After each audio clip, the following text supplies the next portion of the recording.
जय हिंद बच्चों मैं अजय कुमार वाराणसी उत्तर प्रदेश से आपके अपने चैनल नौ शिक्षण पे स्वागत करता हूं। बच्चों आपकी काफ़ी ज़्यादा क्वेरी अतुल माहेश्वरी छात्रवृत्ति परीक्षा को लेकर आ रही थी, तो पूरा डिटेल में बच्चों यहाँ मैं आपको बताने जा रहा हूँ। तो इसमें आपको देखिए मैं सिलेबस भी बताऊँगा, लास्ट डेट भी बताऊँगा, सभी जानकारी और परीक्षा में क्या पूछा जाएगा इसकी पूरी जानकारी बच्चों आपको इस वीडियो में मिलने जा रही है। आपसे निवेदन है, व्हाट्सएप ग्रुप बना हुआ है, वीडियो के डिस्क्रिप्शन में मिल जाएगा। और इसकी अलग से बच्चों तैयारी हम लोग देखते हैं कैसे करा पाऊँगा, मैं नेक्स्ट वीडियो में इसको डिटेल बताऊँगा। तो ये देखिए साइट का लिंक मैं व्हाट्सएप ग्रुप में दे दूँगा। NMMS चाहे नवोदय वाला ग्रुप मेरा बना हुआ है, तो व्हाट्सएप ग्रुप में आप जुड़ जाइएगा, पूरी जानकारी उसमें आपको मिलते रहेगी। लिंक भी प्रोवाइड कर दूँगा, ऐसे आप ये टाइप करेंगे आपके सामने है तो पूरा ये आपका खुल जाएगा जहाँ से आपको अप्लाई करना है। ठीक है, तो यहाँ पर देखिए जो है अतुल माहेश्वरी छात्रवृत्ति परीक्षा 2024, तो यहाँ हमें लॉगिन या साइन इन करना है। तो साइन अप पहले करना होता है, लॉगिन तब बनेगा जब आपने अपना रजिस्ट्रेशन कर लिया हो। तो लॉगिन का देखिए दो तरीका है। तो यहाँ पर आप न्यू ईयर करेंगे तो आप नया रजिस्ट्रेशन यहाँ पर कर पाएंगे। तो सबसे पहले देखिए आ जाएगा आपको वेरीफाई योर मोबाइल नंबर और OTP के लिए बोल रहा है। ठीक है, तो इस फिर आप प्रोसीड कर सकेंगे। दूसरा तरीका है कि डायरेक्ट आप अपने गूगल लिंक से या फेसबुक लिंक से भी इसमें आप डायरेक्ट जा सकते हैं। ठीक है, तो इससे भी आप बार बार अपना जाके फॉर्म भर सकते हैं। काफ़ी बच्चे अतुल माहेश्वरी छात्रवृत्ति के बारे में पूछ रहे थे, तो इस वजह से देखिए वीडियो बनाना पड़ा। और वाकई ये बहुत ही अच्छी छात्रवृत्ति है बच्चों। 28.8 लाख रुपए दिए जाएंगे, कुल 46 छात्रवृत्तियाँ हैं और इसको लेकर बच्चों के बीच में काफ़ी क्रेज़ है। इसकी बच्चों जो लास्ट डेट है फॉर्म भरने की वो 15 सितंबर है। ठीक है, तो आइए अब हम और डिटेल जानते हैं कि अतुल माहेश्वरी स्कॉलरशिप में क्या सिलेबस है, क्या परीक्षा में पूछा जाएगा और कैसे हमें तैयारी करनी चाहिए।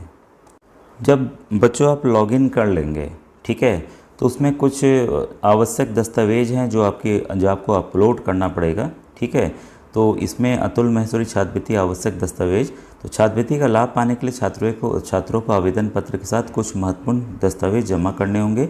ठीक है, उसमें पासपोर्ट आकार का फ़ोटो हो गया आपका, तो कंप्यूटर वाले भैया या साइबर वाले भैया के जरिए इसको भरवा लीजिएगा, क्योंकि इसमें कोई भी बच्चों निःशुल्क है फॉर्म, कोई पैसे नहीं लगने हैं। जो आपको लगना है साइबर कैफ़े के जरिए ही, कंप्यूटर वाले के जरिए ही लगने हैं। और जो बच्चे मोबाइल से करना जानते हैं तो मैंने काफ़ी वीडियोज़ मोबाइल के बताए हुए हैं, NMMS के, अन्य के भी, कि आप कैसे मोबाइल के ज़रिए फॉर्म भर सकते हैं, तो आप उसको भी देखकर फॉर्म यहाँ भर सकते हैं। ठीक है, बस आपको लिंक पर जाके क्लिक करना है। तो इसमें आपकी मार्कशीट हो गई पिछले क्लास की। ठीक है, शैक्षिक प्रमाण पत्र हो गया, अधिवास प्रमाण पत्र हो गया, मतलब कि निवास जहाँ के आप निवासी हैं, आधार कार्ड हो गया, राशन कार्ड हो गया और स्कूल की ID कोई है वो। अगर ID ना हो तो हेडमास्टर के द्वारा आप लिखवा कर भी इसे अपलोड कर सकते हैं।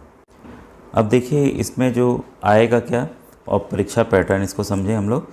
तो इसमें देखिए कुल 2 पेपर आयोजित किए जाएंगे। एक पेपर 1 होगा जो कि ऑब्जेक्टिव बेस होगा और एक पेपर 2 होगा जो कि निबंध मतलब लिखना होगा आपको कुल मिलाकर। ठीक है, दोनों प्रश्न पत्र जो हैं 60-60 अंक के प्रश्न होंगे। ठीक है, और पेपर में आपका MCQ प्रश्न होगा पहला वाला। ठीक है, और निबंध शामिल होगा दूसरे वाले में। क्लियर हो गया, तो कोई भी नेगेटिव अंकन नहीं है, ध्यान रखिएगा। परीक्षा ऑफलाइन आयोजित की जाएगी, तो आपको सेंटर पे जाना होगा अपने शहर के और वहाँ ऑफलाइन आपको टेस्ट देना होगा। तो ये भी नहीं कि आपको दूसरे शहर जाना है। ठीक है, पेपर की अवधि जो है 75 मिनट की होगी। ठीक है, और कोई नकारात्मक अंकन नहीं है जैसा मैंने बताया। और क्या पूछा जाएगा, देखिए बच्चों इसमें जो है ना पेपर उपलब्ध नहीं हो पाता है। क्लियर बता दूं, पेपर जो है वो बच्चों को उपलब्ध नहीं हो पाता है, वापस ले लिया जाता है। तो इसमें क्या पूछेंगे, गणित। ठीक है, तो इसमें जो कक्षा 9, 10 है, 11, 12 हैं, तो उसको मैं अभी देखता हूँ कैसे कैसे क्लास का है, बताता हूँ फिर आपको मैं। तो उसमें गणित है, हिंदी है, कंप्यूटर ज्ञान, हिंदी में मतलब जान लीजिए आपका व्याकरण वगैरह हो गया, कंप्यूटर ज्ञान, तर्क शक्ति, समान विज्ञान और समान ज्ञान। तो GK के क्वेश्चन जो समान ज्ञान अभी चल रहा है, अभी देखिए ओलंपिक्स हुआ, कौन किस में पदक जीता उसको नोट कर लीजिए। पैरा ओलंपिक चल रहा है, कहाँ हो रहा है, अगला कब होगा, तो ये सब चीज़ें आपको तैयार करनी होगी।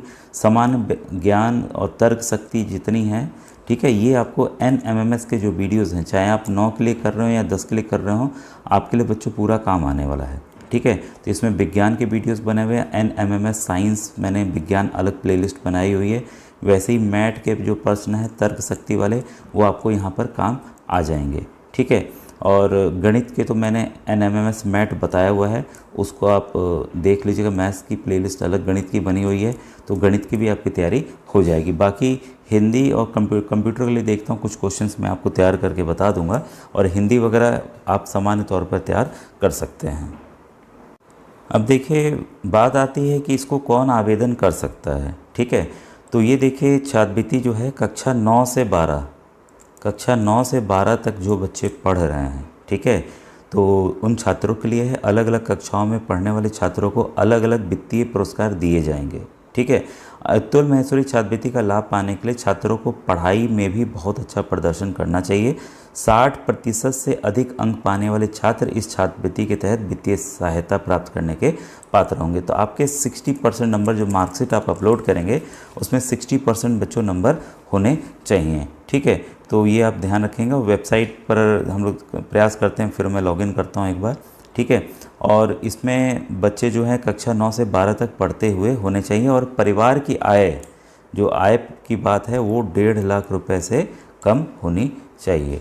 तो ये है, और आप foundation.amarujala.com पर भी जाकर इसका आवेदन बच्चों कर सकते हैं। ऐसे में लिंक जो है डायरेक्ट उसमें शेयर कर दे रहा हूँ व्हाट्सएप ग्रुप में। एक चीज़ बच्चों ध्यान दीजिएगा, सामान्य ज्ञान में अमर उजाला फाउंडेशन के ऊपर भी थोड़ा सा आप सर्च कर लीजिएगा गूगल पे, इससे संबंधित भी प्रश्न जो हैं वो आ सकते हैं। ठीक है, और आपका इसमें मैं बताना चाहूँगा कि जो परीक्षा होगी निबंध वाली, तो उसको 150 शब्दों के भीतर आपको उत्तर देना होता है। ठीक है, तो किसी भी टॉपिक पर आपसे पूछा जा सकता है। और जो बच्चों दस्तावेज अपलोड करना है वो 1 MB से ज़्यादा नहीं होना चाहिए। ठीक है, तो मार्कशीट ज़रूरी है, पासपोर्ट साइज़ फ़ोटो, निवास प्रमाण पत्र, छात्र प्रमाण पत्र, ये चीज़ें आवश्यक हैं। ठीक है, और इसमें सिलेबस मैंने ऑलरेडी आपको डिस्कस करके पूरा बता दिया है, और एग्ज़ाम टाइप भी मैंने बता दिया है। पेन पेपर मोड में होगा, ये मैंने आपको जानकारी दे दी है। अभी मैं एक्चुअली स्क्रॉल करके देख रहा हूँ। अब देखिए जब आप अप्लाई करने जाएंगे, ठीक है, तो इस तरह से आपका फॉर्म आएगा आपके सामने। तो सबसे पहले यहाँ पर आपको देखिए अपना ईमेल आईडी भरना होगा। ठीक है, फर्स्ट नेम, पहला नेम, आखिरी नाम, उम्र यहाँ दर्शाना होगा।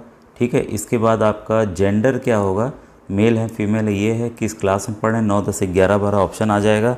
प्रतिशत ऑफ मार्क मतलब कितने आपके प्रतिशत आए, 60 से ऊपर होना चाहिए जैसे मैंने आपको बताया।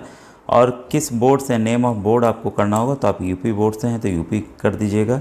ठीक है, और यहाँ पर क्या है, पोस्टल एड्रेस, तो अपना पूरा पता आपको यहाँ पर लिखना है। ठीक है, ये देखिए आपका स्कूल या कॉलेज जो है मान्यता प्राप्त हो सकता है या सरकारी विद्यालय हो सकता है, लेकिन ICSE CBSE के बच्चे नहीं दे सकते, ये क्लियर रखिएगा। ठीक है, स्कूल का नाम यहाँ भरना है, स्कूल का एड्रेस देखिए यहाँ पर भरना है। ठीक है, नाम और ये एड्रेस हो गया। और कहाँ परीक्षा देना चाहते हैं, तो पूरे शहर आपके सामने आ जाएंगे उत्तर प्रदेश के।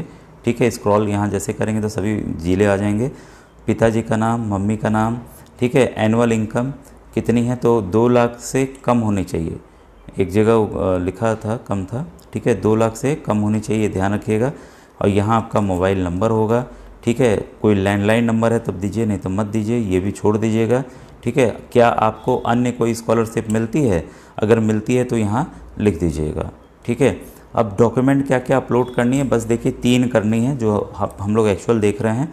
लेटेस्ट मार्कशीट, ठीक है, जिस भी क्लास की मार्कशीट हो, 9 में पढ़ रहे हैं तो 8 की मार्कशीट, 10 में पढ़ रहे हो तो 9 की मार्कशीट, इस तरह से। ठीक है, पासपोर्ट साइज़ की फ़ोटो, और आईडी है एड्रेस प्रूफ, तो Aadhaar card, ration card, school ID, कोई भी आईडी आप कर सकते हैं, और यहाँ पर आप सबमिट कर देंगे। ठीक है, तो इस तरह से आपको एप्लीकेशन जो है सबमिट करना है। तो अब मेरे ख्याल से अब क्लैरिटी आपको आ गई होगी कि इसमें क्या क्या हमें सबमिट करना चाहिए। ठीक है बच्चों, ये थी important detail. Thank you very much.